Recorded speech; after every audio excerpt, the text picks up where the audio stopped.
Hello everyone, welcome to NPC. So in between 12th classes, we will continue our 11th classes. So chapter 14 waves. Okay, waves का एक important theory, the principle of superposition of waves. Okay, करने जा रहे हैं इस video में and और भी दूसरे topics cover करेंगे. So first principal of superposition of wave. Okay, principal of superposition of wave क्या होता है, इसका मैथमेटिकल कॉन्सेप्ट किस तरह से है, वो सब हम देखेंगे आज.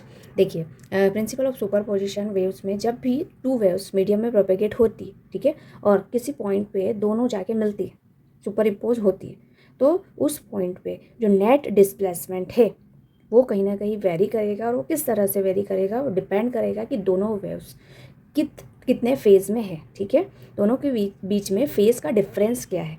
ओके, तो चलिए डेफिनेशन सबसे पहले देखते हैं. व्हेन द पल्सेस को ही हम वेव्स कहते हैं. तो when the pulses waves overlap to each other. ठीक है, सपोज एक वेव आपकी इस साइड से आ रही है, एक वेव इस साइड से आ रही है. दोनों वेव्स जब मीडियम में प्रोपेगेट होगी तो एक दूसरे को ओवरलैप करेगी. ठीक है, तो जब पल्सेस ओवरलैप करती है then resultant displacement is the algebraic sum of the displacement due to each pulses. ठीक है, सभी पल्सेस, जितने भी पल्सेस हैं, ठीक है, मिनिमम हम अभी 2 ले रहे हैं, तो 2 पल्सेस के डिस्प्लेसमेंट, दोनों के डिस्प्लेसमेंट का आपको एल्जेब्रिक सम करना है और वही एल्जेब्रिक सम आपको क्या देगा, resultant displacement. Okay, this is known as principle of superposition of waves. Okay, so firstly हम इसे इस तरह से समझते हैं. आपके पास दो वेव्स है, ठीक है, एक ये वाला वेव है और दूसरा ये वाला. ठीक है, ये मीडियम में प्रोपेगेट कर रहे हैं इन द अपोजिट डायरेक्शन. ठीक है, एक वेव इधर से आ रहा है और ये दूसरा वेव इस साइड से आ रहा है. ठीक है, अब धीरे धीरे क्या होंगे, ये दोनों वेव्स पास में आएंगे.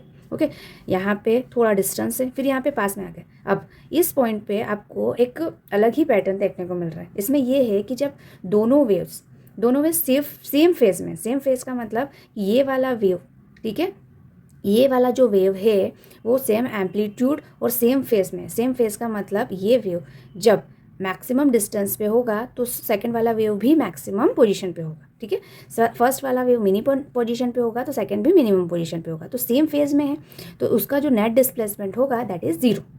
ओके, अभी हम इसका मैथमेटिकल कॉन्सेप्ट भी देखते हैं. ओके, तो चलिए अब हम इसे किस तरह से डिराइव कर सकते हैं in the form of equation. Okay, तो सपोज आपके पास टू वेव्स हैं. क्या किया हमने, suppose consider we have two waves, two harmonic traveling wave. Okay, with same amplitude a, frequency, angular frequency omega. Okay, and wave number भी same है ये. ठीक है, देन टू इक्वेशंस लेनी है आपको. ठीक है, तो आप फर्स्ट इक्वेशन इस तरह से लेंगे. डिस्प्लेसमेंट की जो इक्वेशन होगी, y1 x t is equal to a sine के एक्स माइनस ओमेगा टी. ठीक है, और ये दोनों जो इक्वेशन है, दोनों वेव्स जो हैं वो पॉजिटिव एक्स डायरेक्शन में प्रोपेगेट कर रही है. किस डायरेक्शन में, पॉजिटिव एक्स डायरेक्शन. क्यों, क्योंकि यहाँ पर हमने नेगेटिव साइन लिया. Okay, second equation y2 x t is equal to a sine के x minus omega t plus 5. ठीक है, दो इक्वेशंस हमने ले ली. ठीक है, मतलब दो वेव्स हमने ले ली. अब इन ये क्या होंगी, मीडियम में प्रोपेगेट होगी. मीडियम में प्रोपेगेट होने के बाद में क्या होंगी, सुपर इम्पोज होंगी. ठीक है, देन रिजल्टेंट, सुपर इम्पोजिशन के बाद में रिजल्टेंट डिस्प्लेसमेंट जो है वो हम किससे निकालेंगे, इस प्रिंसिपल से. ठीक है, so by using principle of superposition,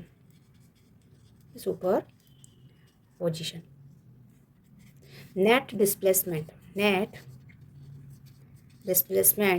displacement क्या होगा, यहाँ पर दोनों को आपको ऐड करना है, दोनों डिस्प्लेसमेंट को. तो y x T is equal to y1 x t plus y2 x t. Okay, सभी की वैल्यूज़ आप लिखेंगे. Y x T is equal to y1 की वैल्यू है a साइन के x minus omega t plus a sine के x minus omega t plus 5. Okay, दोनों values हमने लिख ली. Now y x T is equal to a, दोनों में से कॉमन हो जाएगा. ठीक है, दोनों का एम्पलीट्यूड सेम है. आपके पास ये बचेगा साइन के x minus omega t plus sine के x minus omega t plus five. Okay, अब ये जो है ये आप मैथमेटिकल इक्वेशन पढ़ते हो, ट्रिग्नोमेट्री की equation, sine A plus sine B.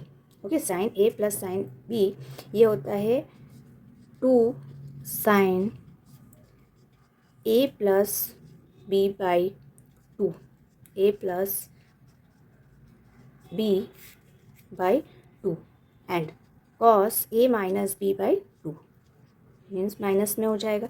ये आपने ए कंसिडर किया है और ये बी कंसिडर किया है, ठीक है। माइनस में तो माइनस के एक्स और ये माइनस का प्लस में हो जाएगा omega T and minus 5 divide by 2, ठीक है। ओके, यहाँ पे मैं फार्मूला लिख देती हूँ। आपने कौन सा फार्मूला यूज़ किया? Sine A plus sine B. Okay, this is 2 sine A plus B by 2 and cos A minus B by 2। Clear? ये फार्मूला हमने यूज़ किया यहाँ पर। ओके, अब नेक्स्ट आपको क्या करना है? Y x comma t is equal to 2 times of A हो जाएगा। अब यहाँ पर के एक्स माइनस ओमेगा टी 2 के एक्स हो गया, 2 टाइम्स हो गया, तो साइन 2 टाइम्स ऑफ के x minus 2 times of omega t plus 5 divide by 2 and here के एक्स से के एक्स कैंसिल, ओमेगा टी से ओमेगा टी कैंसिल, मीन्स यहाँ पर कॉस माइनस 5 बाई 2 बचा आपका, ठीक है।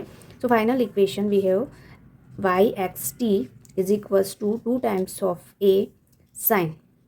ओके, यहाँ पे हम इस तरह से लिख सकते हैं के x minus omega t plus 5 by 2 and cos minus theta cos theta होता है कॉस 5 बाई 2, ठीक है। Cos minus theta is equals two plus cos theta. तो हमने ये इक्वेशन ले लिया। ओके, यहाँ तक कोई प्रॉब्लम है? No problem. चलिए अब नेक्स्ट। ओके, ये हमारा इक्वेशन है, ठीक है। अभी हमने जो यहाँ पे कैलकुलेट किया, अब आप इस इक्वेशन को थोड़ा सा रीअरेंज कर ले। Y x T is equal to 2 times of A और कॉस 5 को यहाँ पर ले लें, कॉस 5 बाई 2। ये हुआ साइन के x minus omega t plus 5 by 2। Okay, अब आप देख पा रहे हैं कि ये वाला जो पूरा टर्म है that is amplitude. Okay, with respect to 5 के टर्म में आ रहा है, इसलिए हमने एम्पलीट्यूड लिया। This is the resultant amplitude. क्यों? क्योंकि यहाँ पर कॉस की टर्म में ना तो के है ना ही ओमेगा है। ओके, तो ये वाला जो टर्म है कॉस 5 बाई 2 ये हमें वेव को रिप्रेजेंट नहीं करेगा। ओके, तो ये जो टर्म है k x minus omega t, this term represent the harmonic travelling wave. Okay, so यहाँ पे आप लिखोगे साइन के x minus omega t plus 5 by 2। Okay, this is represent harmonic traveling wave. Okay, and amplitude, resultant amplitude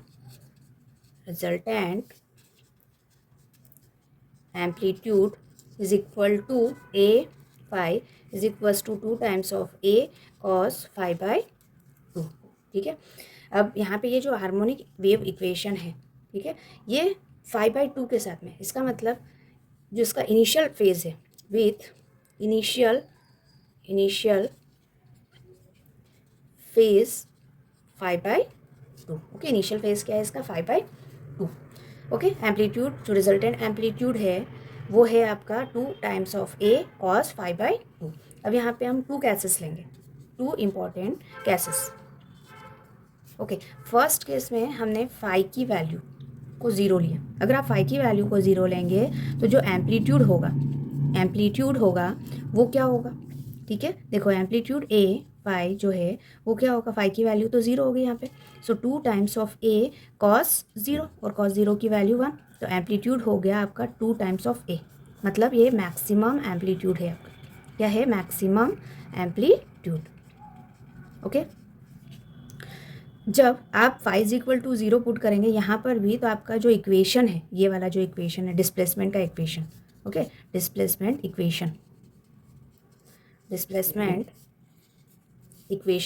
equation Y X comma T is equals to 2 times of A cos zero की value 1 put की and then sine के x minus omega T, okay, phi की value यहाँ पे आपने 0 put की. So this is the resultant displacement equation. Okay, resultant displacement equation with phi is equal to 0. Okay, resultant. Now ये जब भी आपका मैक्सिमम एम्पलीट्यूड मिलेगा, यहाँ पे देखिए आप डायग्राम में हमने क्या किया, 2 वेव्स लिया. ठीक है, 2 वेव्स लिए हमने और दोनों सेम फेज में. फाई इज इक्वल टू 0 का मतलब सेम फेज. दोनों वेव एक ही पॉइंट से चलना स्टार्ट कर रही है और दोनों साथ में मैक्सिमम होता है और साथ में मिनिमम होता है. ओके, तो हमने ये वेव्स ली माइनस ए, मतलब इधर से नेगेटिव से स्टार्ट किया इसने चलना. ठीक है, यहाँ से चलना स्टार्ट किया, दोनों वेव्स ने साथ में सेम फेज में. अब अगर सेम फेज में phi is equal to 0 same phase में है वेव्स, तो रिजल्टेंट एम्पलीट्यूड 2 टाइम्स हो जाएगा. ठीक है, तो देखिए ए का 2a हो गया, यहाँ से जो रिजल्टेंट जो वेव है आपकी वो यहाँ से स्टार्ट हो गई. Okay, so this type of actually में ये जो प्रिंसिपल ऑफ सुपरपोजिशन है, ठीक है, ये बेसिक रिलेटेड है इंटरफेरेंस की टर्म से. ठीक है, तो इसको जहाँ पर आपको एम्पलीट्यूड डबल मिले, ठीक है, उस इंटरफेरेंस को क्या बोलते हैं, constructive interference. Constructive interference. Okay, now second case में हमने क्या किया, कंसीडर केस नंबर सेकेंड में हमने फाई की वैल्यू को पाई लिया. ठीक है, 180 लिया, फाई की वैल्यू को हमने 180 लिया, तो एम्पलीट्यूड जो होगा वो हो जाएगा 0, क्योंकि cos 90 की वैल्यू 0 होती है और एम्पलीट्यूड 0 है, तो डिस्प्लेसमेंट रिजल्टेंट डिस्प्लेसमेंट भी 0 ही होगा, रिजल्टेंट डिस्प्लेसमेंट भी 0 होगा. तो यहाँ पर इस इक्वेशन, ये जो डायग्राम है ग्राफ, इसमें आप देख सकते हो कि जब दोनों वेव्स, ठीक है, डिफरेंट फेज में है, पाई मतलब 180 फेज में. ठीक है, एक पॉइंट पे है तो दूसरा दूसरे एंड पे. ओके, देखो एक का एम्पलीट्यूड प्लस है तो दूसरे का माइनस है, तो इस तरह से ये डिफरेंट फेज में, पाई फेज में अगर हैं, दोनों साथ में चल रही हैं, तो जब सुपर इम्पोज होगा तो टोटल डिस्प्लेसमेंट, नेट डिस्प्लेसमेंट 0 होगा, और 0 के लिए हम एक सिंगल लाइन रिप्रेजेंट कर रहे हैं. Okay, so this is called destructive interference. इसको क्या बोलते हैं हम, डिस्ट्रक्टिव इंटरफेरेंस. Okay, clear.